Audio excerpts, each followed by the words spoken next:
Усім прывітанне. Мяне завуць Сямёнова Сафія. Я вучуся ў 5 Б класе сярэдняй школы нумар 16 горада Полацка. Сёння я раскажу вам байку, якую напісаў Кандрат Крапіва, асёл Ісуса Хрыста. Калі ўязджаў Ісус Христос у Иерусалим, асёл яго на спіне вёз, натоўп ішоў за ім.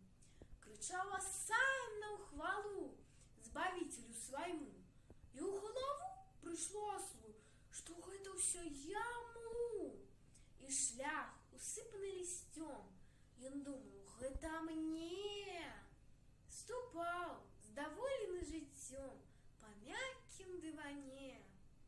Пакуль на ім Ісус Христос па свеце вандраваў, заўсёды быў аслу авёс і свежая трава. Калі ж отец сваё дзіця узяў на небеса, не стало больше ослу жыцця ні славы, ні ўса.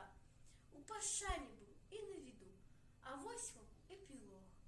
Асёл вазіў цяпер ваду, жаваў чартапалох, і сумна ён махаў хвастом і думаў сумным такт.